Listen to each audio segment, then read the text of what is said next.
Madame Nathalie Bito, elle est une gestionnaire de l'hôtel Sarakawa. L'hôtel Sarakawa est une propriété de l'État togolais. Elle n'a que la gestion de l'hôtel. C'est une gestionnaire. L'hôtel n'est pas sa propriété. Et elle a la gestion depuis 2016. Et Dieu seul sait qu'il y a eu pas mal d'anomalies là-bas. Je ne vais pas revenir là-dessus. Un ministre de la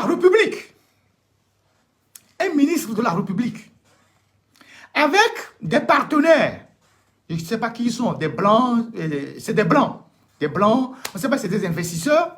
Un ministre de la République vient dans l'hôtel avec des blancs pour une visite des lieux. Et on dit que c'est la présidence qui a envoyé la délégation. Celle qui est la gérante de l'hôtel, tu n'es qu'une gérante, ce n'est pas ta propriété.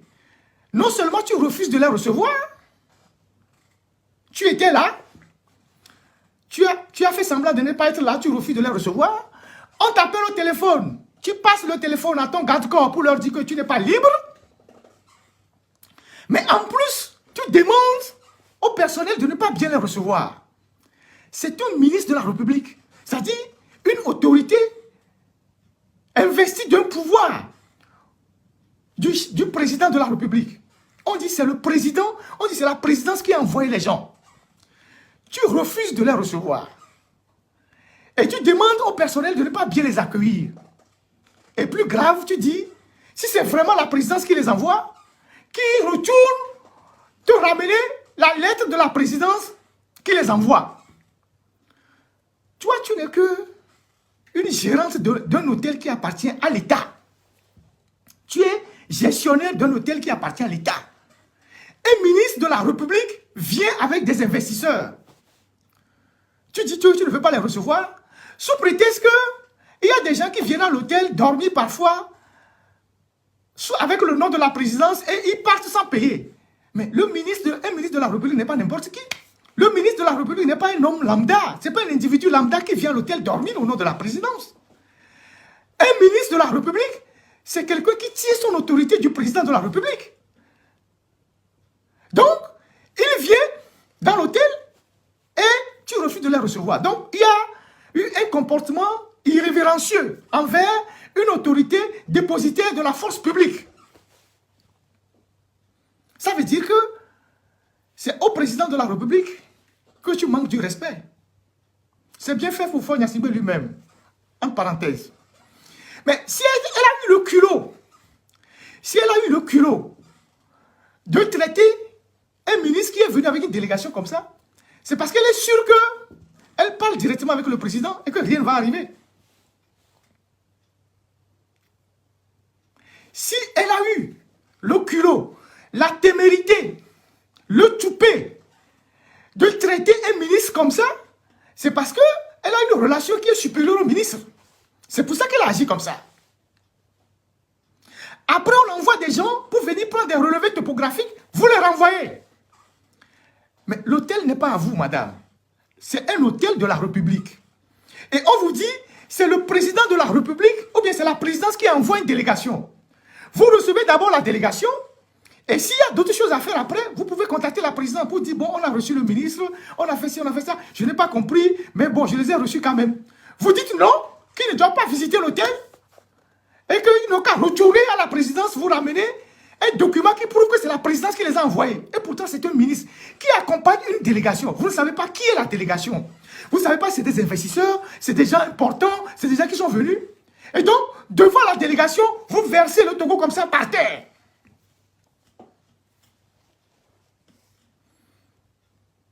Parce que vous êtes sûr que vous avez la protection du président. Parce que vous êtes sûr que vous avez le numéro direct du président. Donc, vous avez versé le ministre là, par terre. Maintenant, comme le président, on est parti nous rendre compte que vous avez renvoyé la délégation, lui il est fâché.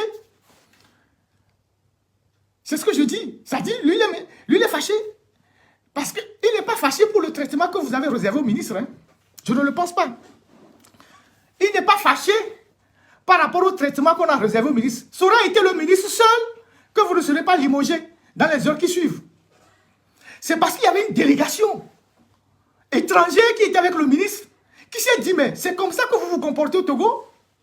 Au Togo, une simple directrice d'un hôtel peut renvoyer un ministre. Parce qu'au Togo, là-bas, il y a des femmes qui ont giflé des officiers. Rien ne s'est passé. Il y a des femmes qui ont giflé des ministres à Lomé. Rien ne s'est passé. Vous savez ça, non? Il y a des femmes au Togo, là-bas, qui ont giflé des officiers. Il ne s'est rien passé. Au Kouenché Mao, rien ne s'est passé. Il y a des femmes au Togo, là-bas, qui ont giflé des ministres. Rien ne s'est passé. Il ne s'est passé rien du tout. Rien. D'ailleurs, l'un des officiers qui a été giflé là, c'est lui qui m'a traqué à Lomé quand je devais fuir là. Lui, une femme le gifle, il voulait m'attraper moi. Donc, vous voyez, il ne s'est rien passé. Une femme a giflé un officier supérieur, colonel de son rang. Il ne s'est rien passé. Une femme a giflé un ministre qui était en fonction. Rien ne s'est passé. C'est parce que les femmes ont ce pouvoir qu'elle s'est dit, je vais faire ça à ce ministre-là, rien ne va arriver. Oubliant que le ministre était accompagné d'une délégation. Donc, on rencontre à la présidence que voilà comment l'administratrice de l'hôtel s'est comportée. La présidence tombe dans une colère noire. La présidence rentre dans une colère noire. Rapidement. Un instant. Je pense qu'on était jeudi ou vendredi. Rapidement. Une délégation de 4 officiers dans l'après-midi, dont une femme avec des mallettes, une mallette, débarque à l'hôtel. 4 officiers supérieurs débarquent à l'hôtel, vont voir madame la directrice dans son bureau. 3 heures de temps d'interrogatoire, d'entretien dans son bureau. Je ne sais pas si la mallette c'était pour emporter certains documents, mais ils avaient une mallette. Ils arrivent à l'hôtel, dans le bureau de la dame, 3 heures d'interrogatoire dans son bureau. Pendant 3 heures de temps, dans son bureau, à l'hôtel, l'après-midi de l'incident, et on scelle comme ça son sort. On dit, madame, vous ramassez vos clics, vos claques, vous dégagez. Dans les heures qui suivent. C'est comme ça que ça s'est passé. Et donc, les 4 officiers sont arrivés. Ils ont écouté madame à l'hôtel, dans son bureau, pendant 3 heures de temps. Ils sont repartis certainement avec des documents dans la mallette et tout ça. Peut-être c'est des documents de comptabilité, je ne sais pas quoi. Ils sont repartis. Et on appelle un autre officier à l'état-major. On dit, monsieur, commandant, on vous a cherché à l'état-major. Lui, il était à la DS. Monsieur Agbeni Gan Goumedjoué. On dit qu'on vous cherche de toute urgence à l'état-major. Lui, il ne savait pas de quoi il s'agit. Pour vous dire comment on nomme les gens au Togo. Lui, il arrive à l'état-major, voit ses supérieurs, il tape le garde à vous, et puis on lui dit, sur l'instruction du patron, vous êtes nommé désormais administrateur de l'hôtel Sarakawa. Vous prenez fonction lundi. Gardez-vous. C'est comme ça qu'il a été nommé. On ne lui a pas demandé si tu as les compétences, si tu peux gérer, si tu peux faire ci, si tu peux faire ça. Non. On l'appelle à l'état-major, il se présente, on lui dit, sur l'instruction du président de la République, tu es nommé directeur et administrateur de l'hôtel Sarakawa. Tu prends fonction lundi. Au repos. Il tape garde à vous et puis il part. C'est comme ça qu'on nomme les gens au Togo. Ça, c'est la République, ça. C'est la République, ça. Et donc, c'est comme ça que lui a été nommé le remplaçant. Autant, je ne suis pas d'accord sur la manière dont la dame a été humiliée. Même si elle a posé un acte irrévérencieux, si elle a manqué de respect au ministre, on aurait pu mettre la forme pour la faire partir sans l'humilier. Autant, son prédécesseur, voilà comment il a été nommé. Mais si tout ça arrive, c'est parce que quelqu'un est quelque part, il a donné tous les pouvoirs à ces femmes-là qui sont en train de monter maintenant sur sa tête. Et il pique une colère et il appelle les gens, renvoyez-la rapidement. C'est lui qui est le responsable de tout ça. C'est lui qui est le responsable de tout ça. S'il n'avait pas réduit la République à ça, les femmes ne lui manqueraient pas de respect, manqueraient de respect à ses ministres. Devant des blancs, devant des délégations. S'il avait fait une distinction entre les affaires publiques et les affaires privées, les femmes ne monteraient pas sur sa tête. Donc, le nouveau directeur a été nommé comme ça, suite à un coup de colère. L'ancien a été renvoyé sur un coup de colère, le nouveau a été nommé sur un coup de colère. Normalement, quand on veut nommer quelqu'un, on l'appelle, on lui fait une proposition, on lui dit, on a pensé à vous pour gérer telle structure, vu votre profil, est-ce que ça vous intéresse? Le gars va dire, bon, donnez-moi 24 heures pour réfléchir, je vais voir si je peux gérer un hôtel. Non, lui, on l'appelle de se présenter à l'état-major, il n'a même pas vu le président, le message est passé par l'état-major, il arrive à l'état-major, on dit, vous êtes nommé, il n'y a même pas de papier, on ne lui a même pas tendu un décret, même pas un papier, on dit, verbalement, vous êtes nommé, lundi, vous prenez fonction à Sarakawa. Il tape, gardez-vous, et puis il sort. C'est ça la République. Maintenant, Dame Bito Nathalie, qui a été humiliée publiquement après son comportement irrévérencieux, bon, elle prenait l'hôtel pour sa propriété privée. Donc, le week-end, elle a amené les camions pour ramasser tout le matériel qu'elle juge que ça lui appartient. Matelas, télévision, lit et tout ça. Devant les gardiens qui sont au portail. Elle a vidé tout ce qu'elle pouvait vider dans l'hôtel. Plusieurs camions sont venus ramasser des trucs, du matériel. Elle a ramassé. Ramasser du matériel. Vous voyez la République?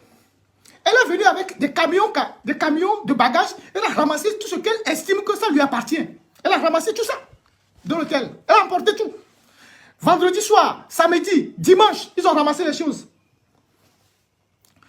L'hôtel Sarakawa fait 24 hectares. C'est une superficie de 24 hectares. Donc, il y a suffisamment de place.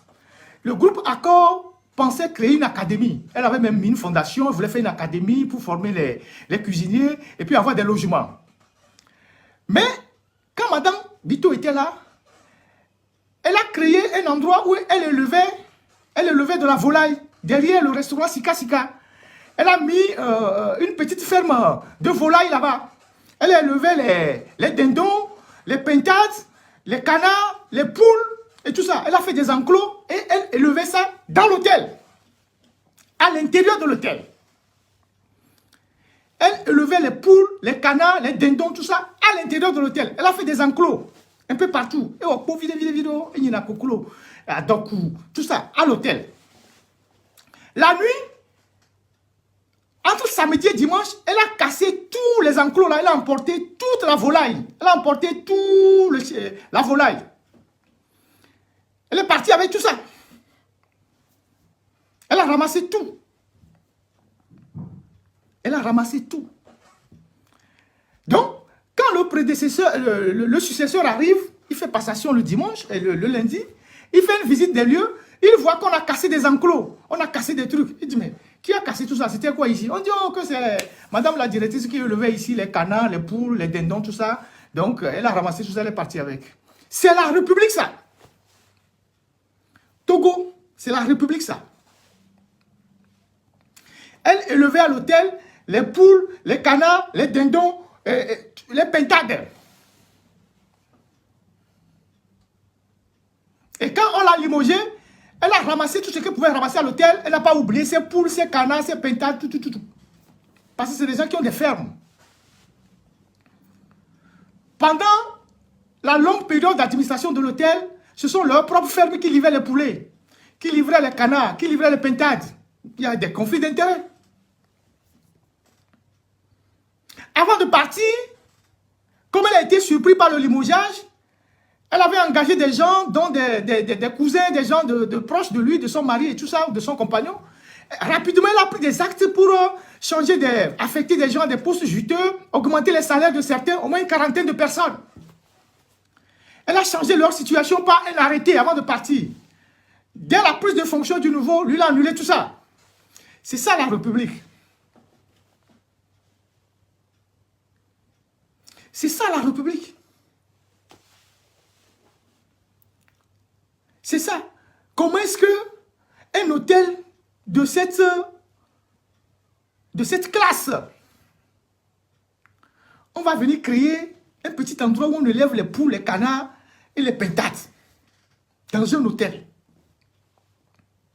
Même si on suppose qu'on a besoin des poules, des canards pour alimenter la cuisine, on va les élever ailleurs. Parce que l'odeur de l'élévation des poules peut arriver dans les chambres. Parce que les clients de l'hôtel, en marchant dans les jardins, peuvent se retrouver avec des canards.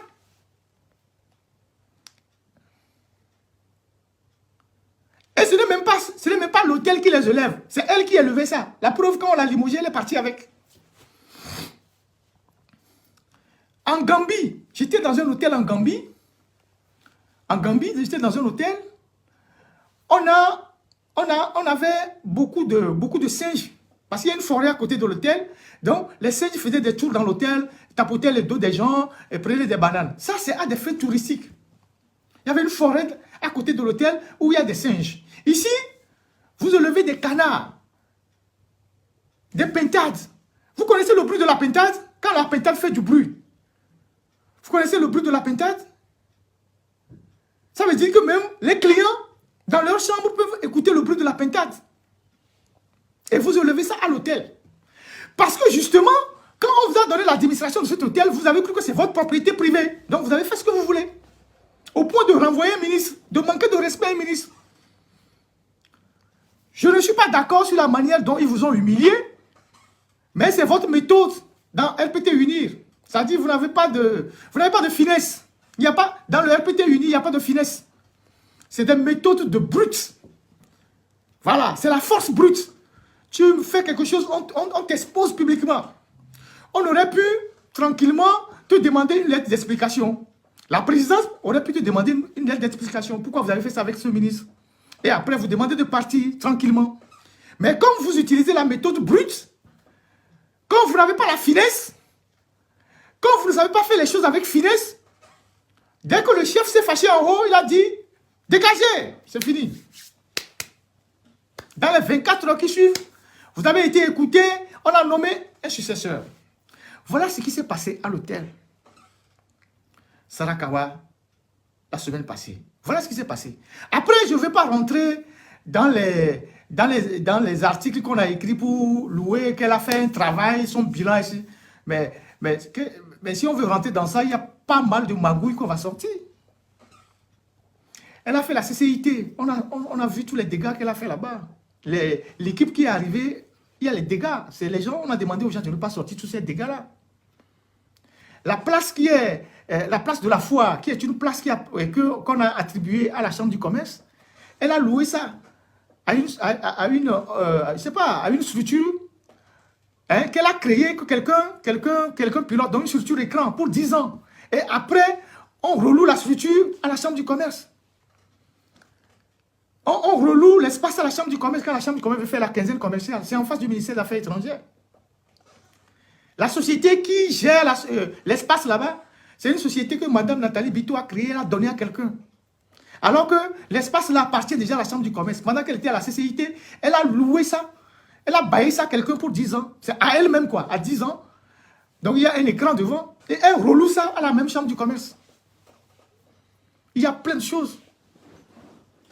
À l'hôtel là-bas, le compagnon de Mme Bito, c'est le ministre Iou. C'est le ministre Iou. L'ancien ministre de l'enseignement supérieur qu'on a viré là, c'est son compagnon. Donc, les gens de la famille de Iou, ils viennent dormir à l'hôtel Sarakawa, dans les appartements de la direction, pendant un mois, aux soins du personnel. Vous voulez qu'on parle? Pendant un mois à l'hôtel, aux soins du personnel. Aux soins du personnel. Ça dit, tout ce qu'ils mangent là-bas, c'est l'hôtel qui paye, sans facture. Aux soins du personnel. Vous voulez qu'on parle?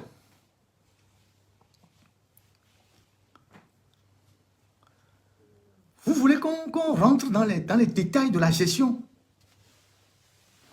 Donc, voilà ce qui s'est passé à Sarakawa. Et donc, tout ça, c'est la faute à celui qui dirige le pays.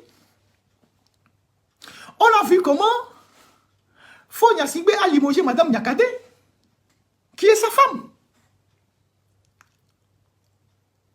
On a vu comment ça s'est passé avec Madame Nyakade, qui, elle autre, quand elle était fâchée, elle a commencé par parler, à créer une association contre le pouvoir. Parce qu'il y a une femme qui a vu ta nudité, tu as vu sa nudité. Ça, c'est entre vous. Donc, à un moment donné, la femme va dire, mais tu vas me faire quoi? Je vais parler. On a vu comment ça s'est passé avec Madame Nyakade. Ça, c'est la République, ça. Elle a été limogée et humiliée, exactement comme on a fait à Madame Bito. Humiliée. Comme une rien du tout. Et pourtant, c'est sa femme. Parce que vous mêlez les affaires de sexe à la République. Et donc, il n'y a pas une limite entre les sentiments et la gestion des affaires publiques. Aujourd'hui, vous avez plein de femmes à Lomé. On dit, tel avec le président, tel avec le président. Elles vont dans les banques, elles prennent des prêts sans garantie. Elles vont dans les sociétés d'État, on leur donne des marchés. Elles vont par ici, par là, par là. Et tout ça, ça se solde par... Et ça dit qu'une gestion catastrophique de la République. C'est des femmes qui ont des passe-droits. Elles ont tous les droits.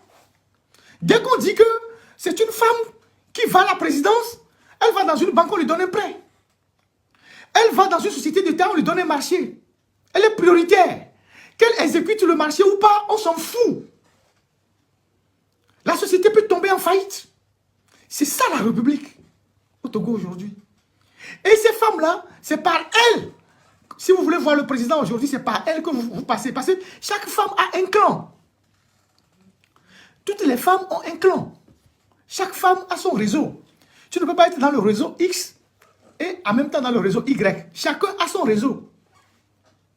Même les officiers supérieurs sont obligés de venir faire salam aleikum aux femmes pour aller voir le président.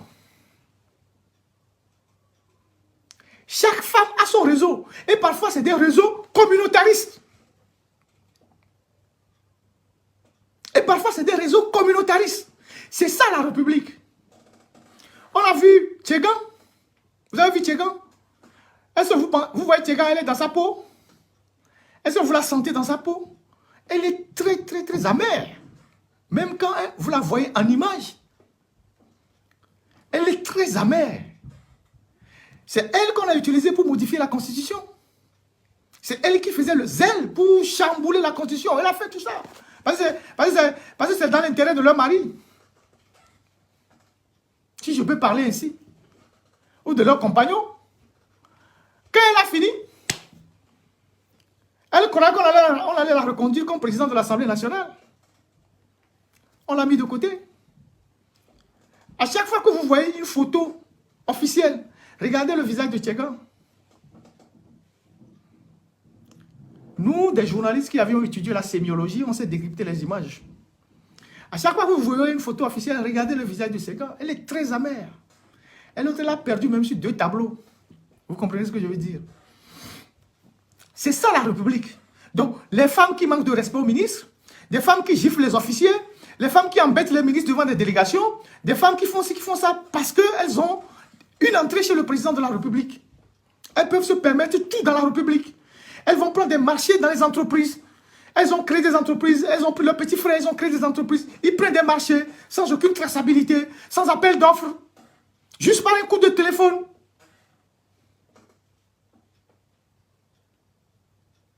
C'est ça la République.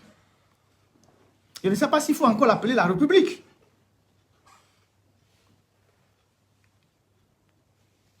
La phallocratie. C'est la phallocratie. Vous comprenez ça? Le phallus. C'est la phallocratie.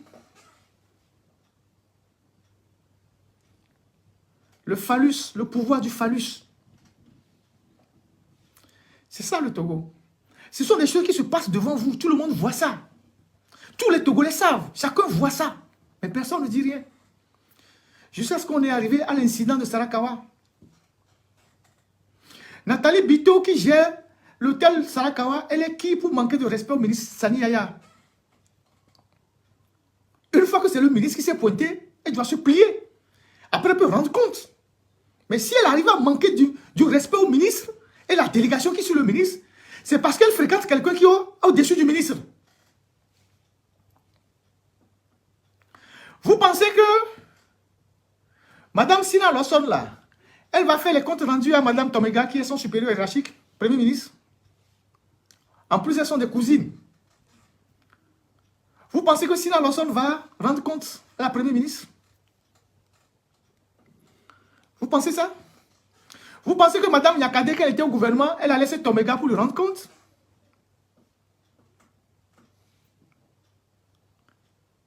Vous pensez que Madame Mivedor, elle va rendre compte, c'est pas, Madame Santos, elle va rendre compte à la Premier ministre?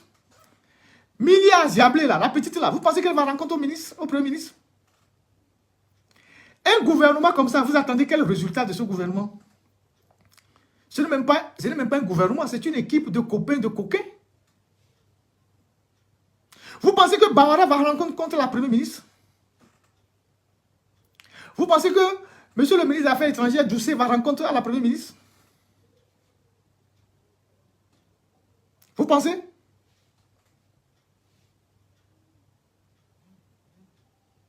C'est ça le Togo. Et aujourd'hui, quand les Togolais disent on n'a pas d'eau potable, on n'a pas d'électricité, les routes sont abîmées, c'est tellement chaud en ville, les gens ont faim, la sécurité, tout ça. Mais la minorité comprador, puisque c'est fort même qui a sorti l'expression la minorité comprador, elle vit totalement coupée du peuple. Je le disais hier dans le live de nos amis Ditri et Milawe, je les salue au passage. La minorité comprador, elle vit totalement coupée du peuple. Et vous connaissez où ils vivent. La minorité a son quartier à Lomé. Même si tu ne faisais pas partie de la minorité, si on te nomme ministre, tu quittes le quartier populaire, tu vas vivre à la Caisse, ou à la cité du Millénium, ou à la cité OUA, ou à la Renaissance. C'est le même endroit. Des gens avaient leur maison à Baguida. Ils ont été nommés ministres, ils ont quitté Baguida, ils sont maintenant à la Caisse. Les gens étaient, je ne sais pas, à Vedi, à Djouma Sessé, tout ça, ils ont quitté, ils sont maintenant à la Caisse. C'est là-bas qu'il y a la minorité. Et là-bas, ils ont tout. Ils s'en foutent de ce qui se passe en ville. Ils ont leur pharmacie, donc dans cette zone. Vous avez toutes les pharmacies, il y a 3 pharmacies qui les alimentent. Yembla, la pharmacie de la paix, et la pharmacie de la paix, c'est à l'entrée de côté avenue Accueilli, et l'autre pharmacie côté ambassade des États-Unis. Ils ont leur propre pharmacie. Donc, ils ne sortent pas en ville. Ils ont leur supermarché. À côté de British School, il y a Ranco. Et quand vous sortez, vous avez Champion. Ils ont créé leur propre Champion. Ils sont là-bas. Donc, quand ils sortent de la cité, ils vont à Champion. Et les marchandises, les articles que vous trouvez dans le Champion qui est à côté de la Caisse, c'est le Champion le plus fourni au Togo. Et les gens qui travaillent là-bas, c'est des gens qu'on appelle souvent la discrétion. Vous ne devez pas trop parler. Ils ont leur propre supermarché. Ils ont leur salle de gym à l'intérieur de la Caisse. Ils ont tout pour ceux qui veulent se relaxer. Ils ont leur piscine pour les gens qui n'ont pas de piscine dans leur maison. Ils ont leur restaurant. Le restaurant qui est à côté de British School, le restaurant de Ranco, et le Patio, ils ont leur restaurant. Maintenant, ils ont créé leur hôpital. Ils ont Dr Lafia à la cité de la Renaissance. Déjà que l'hôpital Dr Lafia qu'ils ont créé, c'est pour la minorité, parce que les Togolais ordinaires ne peuvent pas aller se soigner là-bas. Ils ont trouvé que partie de la Caisse pour aller jusqu'à Gwezongo, là où il y a nos frères Temla qui peuvent les choper facilement, c'est dangereux. Donc, ils ont créé une annexe de Dr Lafia à la cité Renaissance, équipée du matériel, plateau technique. C'est là-bas qu'ils se soignent. Ils sont tous là-bas, coupés du peuple. S'ils sortent, ils vont au 2 février et ils reviennent. Vous ne les verrez jamais dans un restaurant ordinaire, vous ne les verrez pas à Martyro Beach, vous ne les verrez pas je ne sais pas où. À la limite, ils peuvent aller à Blue Tort. Mais vous ne les verrez jamais quelque part. Ils sont coupés du peuple, ils ont créé leur monde. Et ils sont tous là-bas, ils ont leur château d'eau. Vous avez vu ça, non? Ils ont aussi leur château d'eau. Ils ont leur système d'alimentation électrique, mais ils ont aussi leur château d'eau. Vous avez vu, à côté de la station MRS là, il y a un grand château d'eau qu'on a conçu pour la cité de la Renaissance. Ils ont leur propre château d'eau. Ils ont tout là-bas. Ça veut dire que vous qui êtes dans les quartiers populaires en ville, ils s'en foutent de vous. Ils ont les restaurants, ils ont toutes sortes de restaurants là-bas. Ils ont les restaurants français, ils ont les restaurants chinois, ils ont toutes sortes de restaurants indiens, tout ça. Comme ça, ils ne vont pas loin. Ils sont dans leur bulle. Et ils sont à un endroit qui est à 5-6 minutes de l'aéroport. Observez bien. Vous ne faites pas les analyses. Observez là où ils sont. Ah ouais, quelqu'un me dit que c'est 2 châteaux collés. Ah ouais, quand j'étais au Togo, c'était un château. Maintenant, ils en ont fait 2. Ok, voilà. Ils ont leur château. Ils ont leur château. Rempli d'eau. Pendant ce temps, les châteaux qui sont en ville, il n'y a pas l'eau dedans. La TEDE n'arrive pas à donner de l'eau aux populations. Mais ils ont leur château à la cité. Ils ont tout. Ils ont leur clinique. Ils ont tout. Ils ont leur école. Il y a le British School. Mais il y a aussi l'ancienne école turque qu'ils ont récupérée, qu'ils ont améliorée, aménagée. Leurs enfants vont là-bas. Ils ne vont pas trop loin. Et ils sont à 5 minutes de l'aéroport. Ça veut dire que le jour qu'il y a un bang-bang, rapidement ils vont à l'aéroport. Ils sont à 5 minutes de l'aéroport. Regardez là où ils sont tous agglutinés. Ils sont à 5 minutes de l'aéroport. Même ceux parmi eux qui ont des maisons en ville, ils ont une autre résidence à la caisse. Les gens comme les Bavaras, ils ont une résidence à la caisse.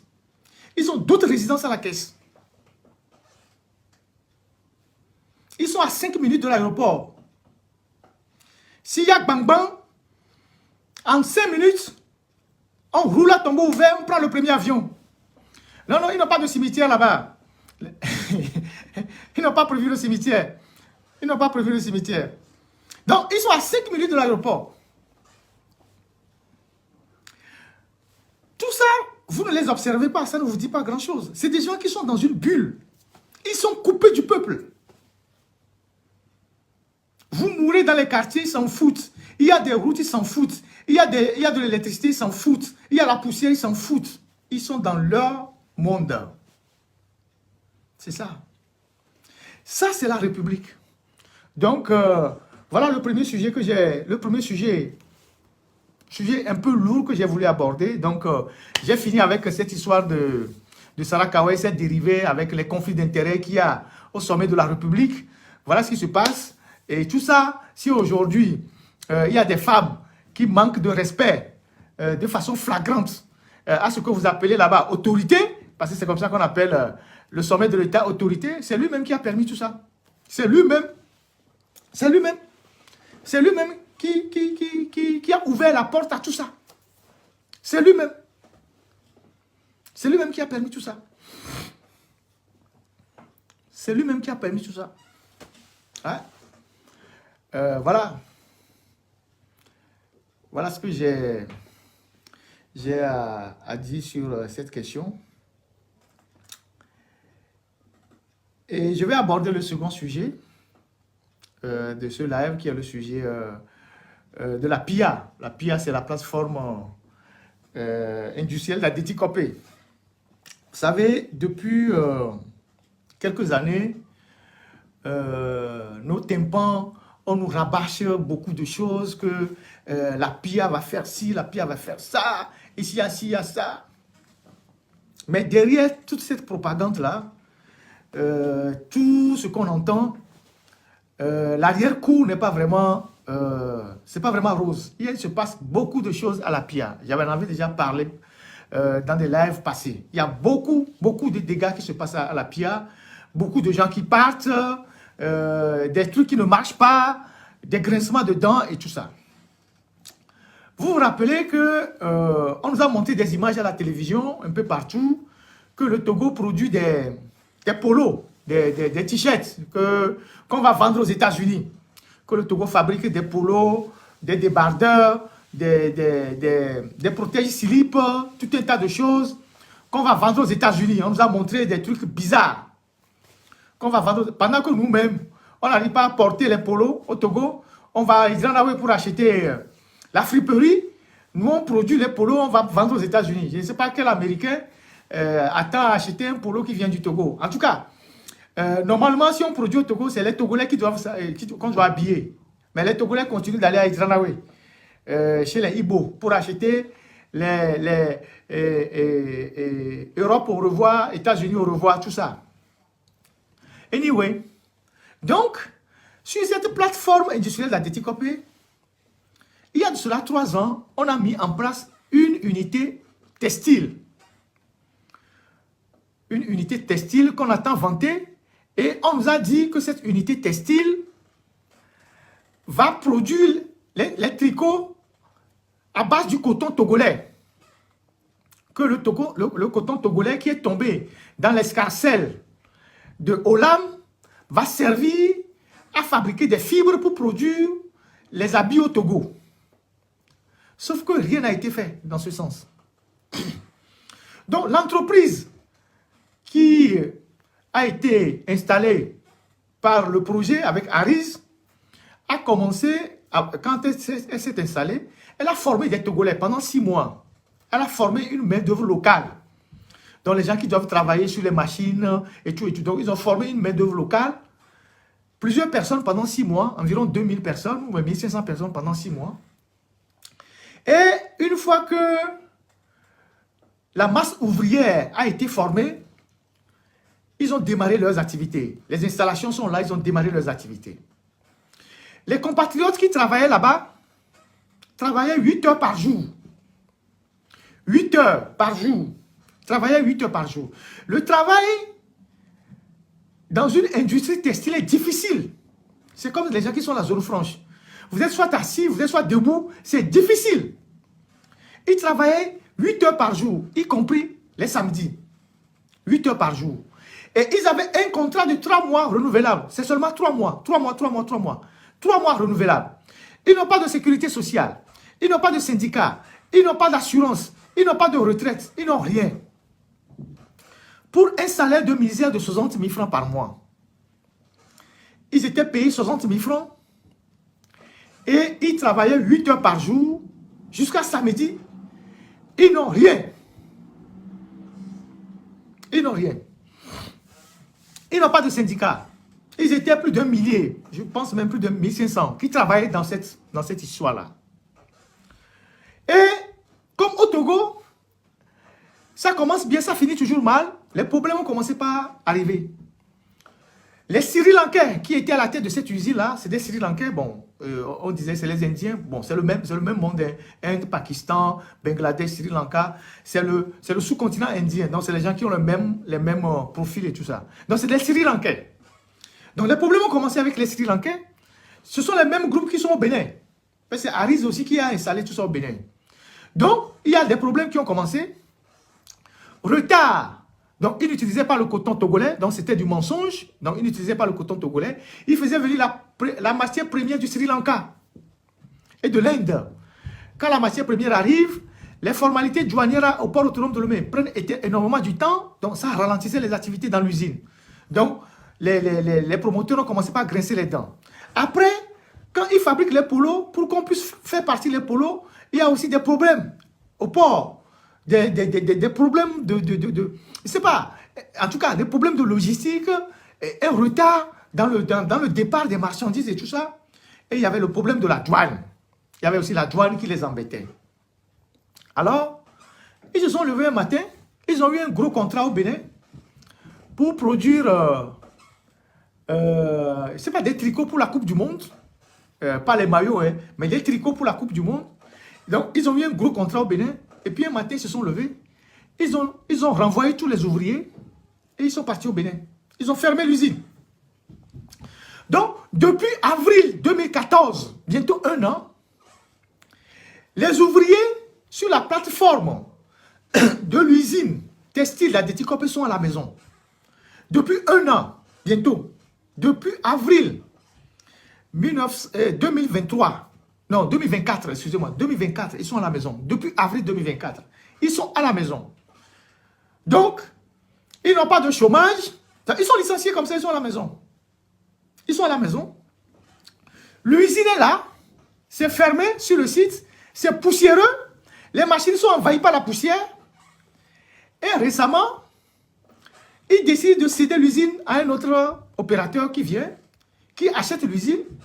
Mais une fois que l'opérateur, l'usine a acheté, il y a des problèmes il y a eu des problèmes de propriété intellectuelle, tout un tas de choses.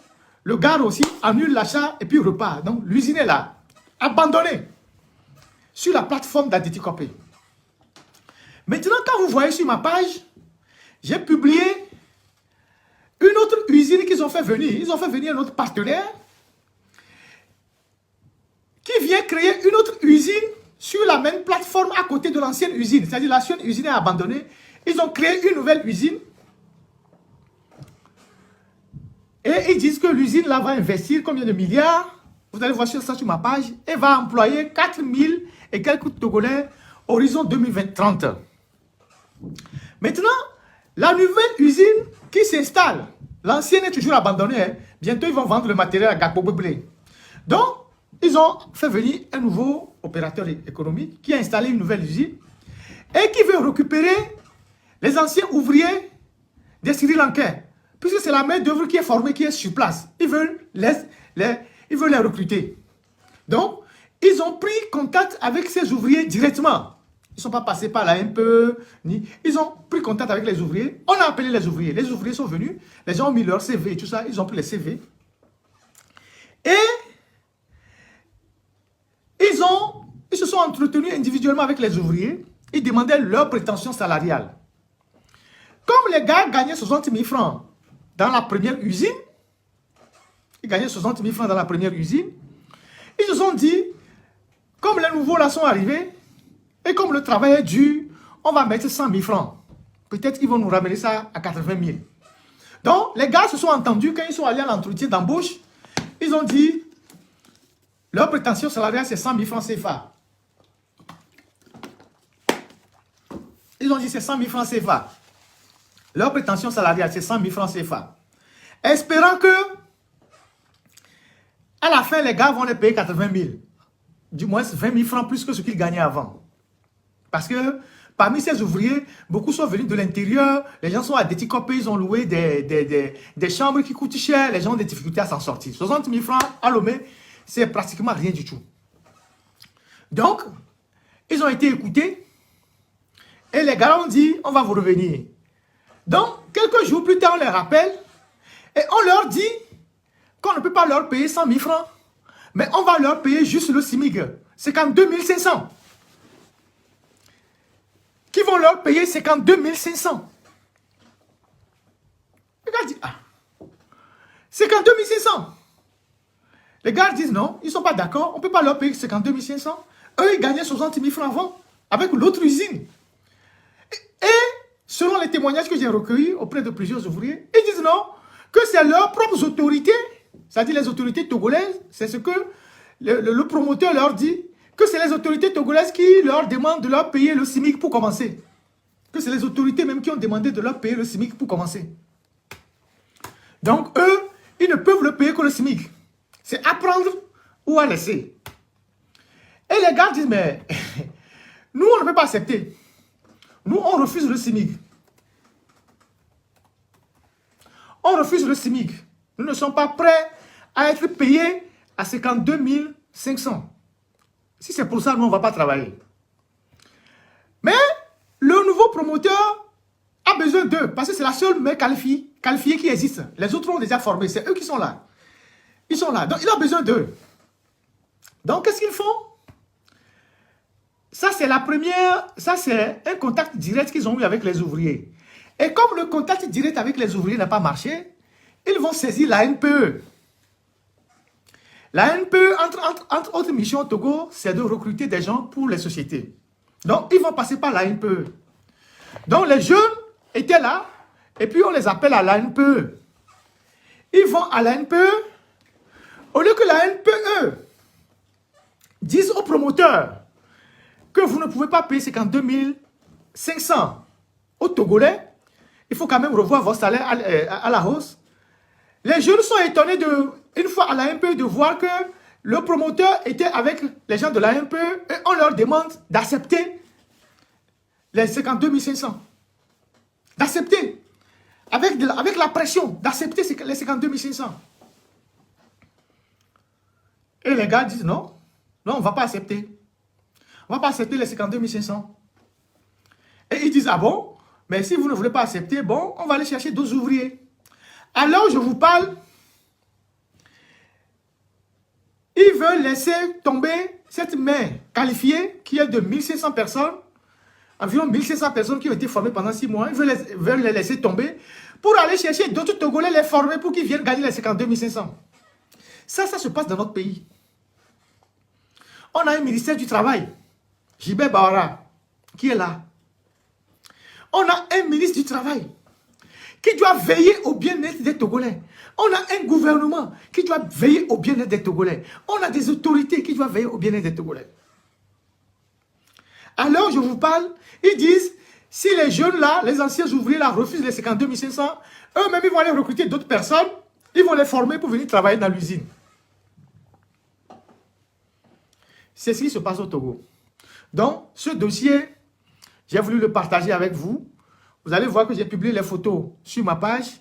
Donc, l'usine de textile de la Pia, la première usine, elle est capoute, pour parler comme les Allemands. Donc, les promoteurs sont au Bénin. Il y a plus de 1500 compatriotes qui sont dans la rue, qui ne travaillent pas. Et tous les jours, on vous dit, la Pia, la Pia, la Pia. On invente on écrit des articles bidons. On fait la promotion, on fait de la propagande. Mais à l'intérieur, c'est pourri. La filière soja, c'est pareil. Là-bas. Donc, c'est ce qui se passe avec cette usine qu'ils sont en train d'installer et qui va fabriquer des polos. Voilà. Donc, c'est ça. Donc, je termine avec ce sujet-là. Et je vais